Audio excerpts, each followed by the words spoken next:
Hello everyone, welcome back to Insight into Economics. Today we will study about the mean of the group data.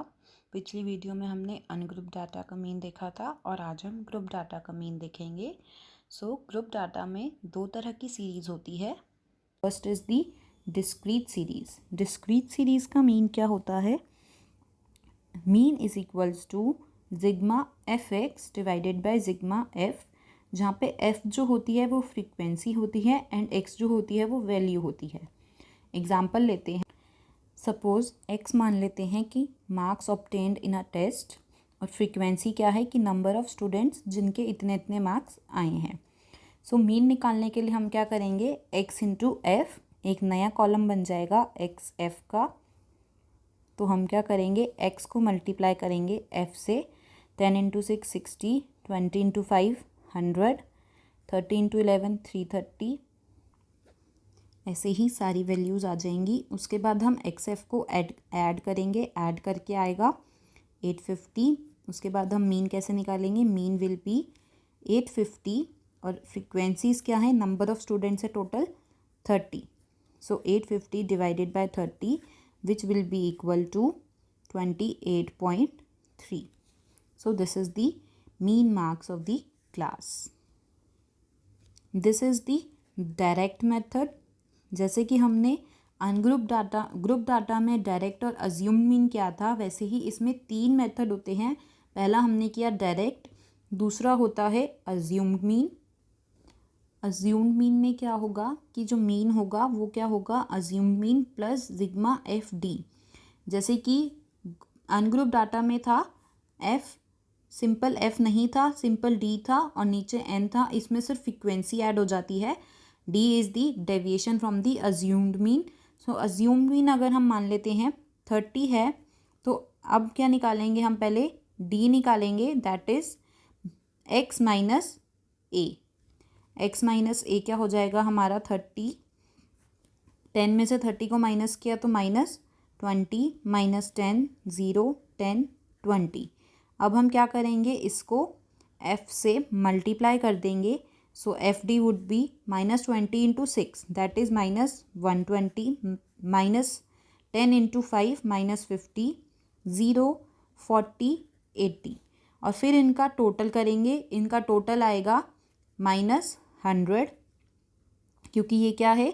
Minus 120 से 120 minus हो जाएगा और minus 50 sorry, the sum will be minus 50. जो F D है वो minus 50 आया. तो अब जो मीन होगा वो क्या हो जाएगा? 30 plus minus 50 divided by sum क्या है? 30.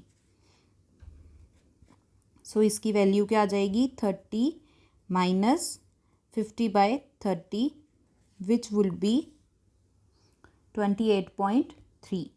अज्यूम्ड मीन से भी यही आया और जो डायरेक्ट मेथड था उससे भी यही मीन आया था. तो इसका मतलब जो मीन और जो कैलकुलेशंस है वो बिल्कुल ठीक है. अब इसी में एक और मेथड आता है step deviation method. Step deviation method में क्या होता है कि जो मीन होता है वो क्या होता है? Assumed mean plus sigma F D dash. अब डी डैश क्या है?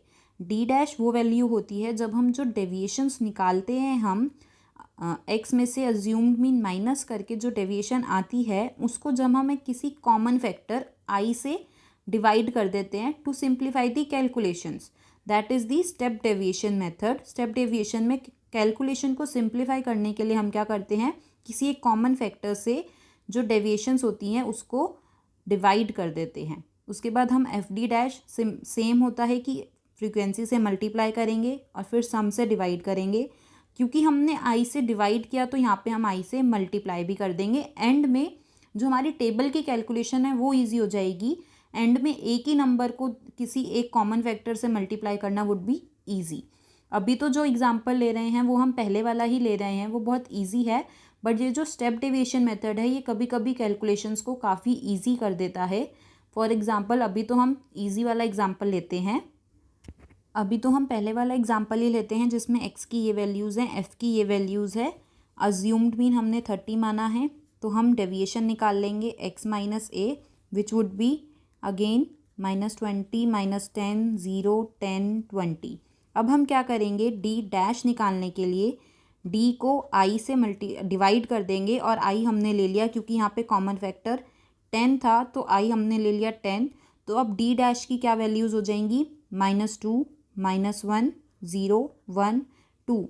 तो ये अभी तो आपको बहुत, ये भी इजी था और ये भी इजी है, बट समटाइम्स क्या होता है कैलकुलेशन बहुत डिफ़िकल्ट होती है, तो इसलिए आप कॉमन फैक्टर लेके कैलकुलेशन को ईजी कर सकते हो। And now D dash F निकालेंगे हम। जब डी डैश एफ निकाला और उसका सम किया तो उसका सम आया -5। अब हम मीन निकालेंगे। सो मीन हो जाएगा 30 प्लस -5/30 और इंटू जो कॉमन फैक्टर लिया था वो। सो अब इसकी वैल्यू आ जाएगी 30 minus 5/30 into 10 which would be 30 minus 1.6 which is the 28.3। सो हमने देखा कि सारे ही मेथड से जो मीन की वैल्यू है वो सेम आई है। आपको एग्ज़ाम में कोई भी मेथड पूछ सकते हैं, फॉर्मूलाज बहुत इजी हैं, फॉर्मूलाज याद करने पड़ते हैं, बाकी कैलकुलेशंस हो जाती हैं और कैलकुलेशंस भी अच्छे से करनी पड़ती हैं। Now next is the continuous series. Group data में ही जो कंटिन्यूस सीरीज़ होती हैं वो क्या बताती हैं, इंटरवल्स, कि कितने से लेकर कितने के बीच में मार्क्स या फिर कितनी चीज़ें हो सकती हैं। फॉर एग्ज़ाम्पल अगर हम x को मार्क्स मानते हैं सेम वही, और f इज़ फ्रीक्वेंसी, तो अब हम लेंगे 10 से 20, 20 से 30, 30 से 40, 40 से 50। सो ये इंटरवल्स बनाते हैं कि 10 से 20 के बीच में कितने बच्चों के मार्क्स आए, 20 से 30 के बीच में कितने, 30 से 40 के बीच में कितने, और 40 से 50 के बीच में कितने बच्चों के मार्क्स आए।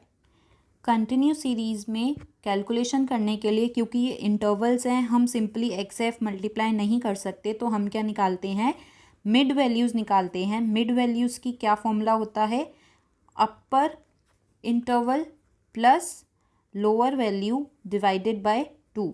जो अपर वैल्यू है, अपर वैल्यू क्या है इसकी 20, और जो लोअर वैल्यू है वो है 10। So upper value plus lower value is divided by 2, उससे हमारा मिडल वैल्यू आ जाएगी। इसमें आ जाएगी 10 + 20 divided by 2 is 15, 20 + 30 is equals to 50 divided by 2 is 25, similarly 35 and 45। अब हम क्या करेंगे, कंटिन्यूस सीरीज़ में मीन कैसे निकलता है। अब हम x को नहीं देखते, हम m को देखते हैं। अब हमारे पास दो चीज़ें रह जाती हैं विच इज़ f और m। सो जो मीन हो जाएगा वो हो जाएगा sum of f m divided by sum of f। So sum of f is 30 students हैं। अब हम क्या करेंगे, f और m मल्टीप्लाई करेंगे। सो f और m जब मल्टीप्लाई किया तो वैल्यूज़ आई 60, 200, 420 एंड 270। फिर इसका ऐड सम किया तो आया 950।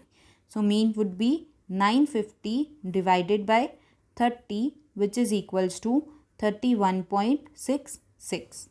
सो this is the mean sum जब हम कंटिन्यूस सीरीज़ में देखते हैं by direct method. This is the direct method.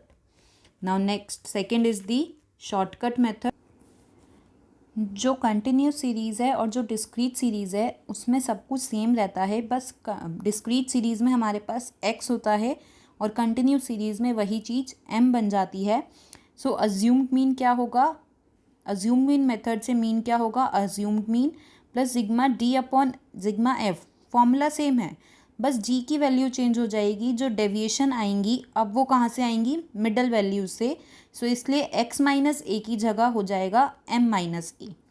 सो इसमें जो हम अज्यूम्ड मीन लेंगे वो भी हम कहाँ से लेंगे, मिडल वैल्यूज़ में से ही लेंगे। फॉर एग्जांपल हम ले लेते हैं 25। तो अब क्या आ जाएगा, डेविएशंस क्या क्या आ जाएंगी, -10, 0, 10 एंड 20। अब इन डेविएशंस को फ्रीक्वेंसी से मल्टीप्लाई करेंगे, -40, 0, 120, 120।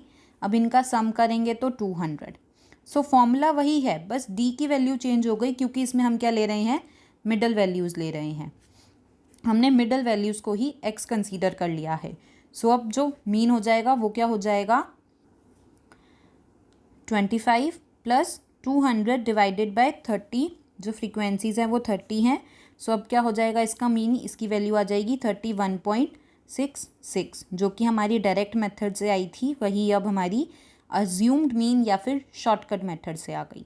Next is the step deviation method. Same thing apply हो रही है। जो step deviation method discrete series में था वही स्टेप डेविएशन मेथड यहाँ पे भी है। मीन क्या होता है, a plus sigma F D dash divided by sigma F into में I is the common factor और d डैश क्या होता है, d डिवाइडेड बाय i। बस इसमें जो d होता है वो क्या हो जाता है, m minus a। So d तो हमने पहले निकाला था, हमने सेम एग्जाम्पल लिया है।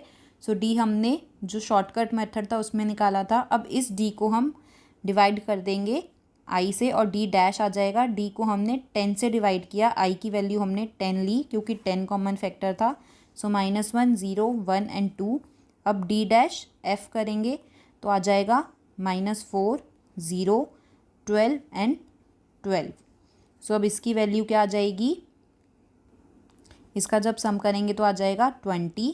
सो मीन वुड बी, मीन क्या आ जाएगा, एज्यूम्ड मीन था 25 plus sigma F D dash आया है 20 डिवाइडेड बाय सिग्मा एफ था 30। सो ये 30 हो गया और इनटू में 10। So value would be 25 plus 6.6 that is दी 31.6। सो तीनों मेथड से सेम वैल्यू आई। जो ये स्टेप डेविएशन मेथड होता है, मैंने बहुत इजी एग्जांपल बताए हैं डिस्क्रीट और इसमें, बट अगर आप चाहते हो कि मैं थोड़े डिफ़िकल्ट एग्जांपल्स भी डिस्कस करूं देन डू कमेंट। एंड अगर आपको कोई डाउट हो तब भी डू कमेंट और you can ask me on my Instagram account. And that is all for today's video. In my next video, we will discuss the median with the all methods and all the data. If you liked my video, then do like, share and subscribe. Thank you.